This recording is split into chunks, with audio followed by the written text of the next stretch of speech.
সারা দেশে নানা কর্মসূচির মাধ্যমে প্লাবিত হচ্ছে সাবেক রাষ্ট্রপতি জিয়াউর রহমানের ৪৪তম শাহাদাত বার্ষিকী। দোয়া, মোনাজাত, আলোচনা সভা, প্রতিকৃতিতে পুষ্প অর্পণ সহ বিভিন্ন আয়োজনে শহীদ জিয়ার শাহাদাত বার্ষিকী পালন করেন বিএনপি ও দলটির অঙ্গ সংগঠনের নেতাকর্মীরা। জেলা প্রতিনিধিদের পাঠানো তথ্যচিত্র আরও জানাচ্ছেন আব্দুল হামিদ। শহীদ জিয়ার বহুদলীয় গণতন্ত্র আগামী দিনে আবার সুপ্রতিষ্ঠিত হবে বলে মন্তব্য করেছেন বিএনপি চেয়ারপারসনের উপদেষ্টা মিজানুর রহমান মিনু। রাজশাহীতে দোয়া ও খাবার বিতরণ অনুষ্ঠানে তিনি একথা বলেন। জিয়ার প্রতিকৃতিতে পুষ্পমাল্য অর্পণ, কালো ব্যাজ ধারণ, আলোচনা সভা ও দোয়া মাহফিল অনুষ্ঠিত হয়েছে নাটোরে। বরিশালে শহীদ জিয়ার মৃত্যুবার্ষিকী উপলক্ষে ৮ দিনের শোক কর্মসূচি নেওয়া হয়েছে। প্রথম দিনে নগরীর অশ্বিনী কুমার হলে দোয়া, মোনাজাত ও আলোচনা সভা অনুষ্ঠিত হয়।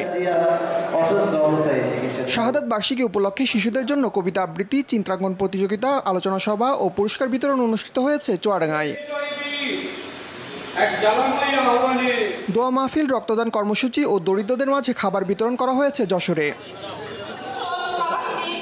ঝালকাঠিতে বন্যার্তদের মাঝে খাবার বিতরণ করা হয়েছে। প্রায় ২০০০ অসহায় দরিদ্র ও গরিব মানুষের মাঝে শাড়ি, কাপড় ও লুঙ্গি বিতরণ করা হয় গাজীপুরের কালিয়াকৈরে। বিপ্লব পর্যন্ত যারা শহীদ হয়েছেন, বিগত স্বৈরাচারের মতো ইশরাকের মেয়র শপথ নিয়ে অন্তর্বর্তী সরকার তালবাহানা করছে বলে অভিযোগ করেছেন বিএনপির নির্বাহী কমিটির স্বেচ্ছাসেবক বিষয়ক সম্পাদক মীর শরফত আলী সপু। মুন্সিগঞ্জের শ্রীনগরে ফ্রি মেডিকেল ক্যাম্পে তিনি একথা বলেন।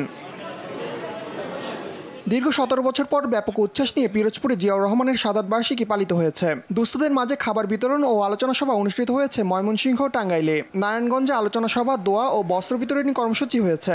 এছাড়া আলোচনা সভা, দোয়া অনুষ্ঠিত হয়েছে বাগেরহাট, কুড়িগ্রাম, কুষ্টিয়া, ইসলামী বিশ্ববিদ্যালয়, নড়াইল, ঢাকার ধামরাই, ময়মনসিংহের ভালুকা ও জামালপুরে। আব্দুল হামিদ, RTV।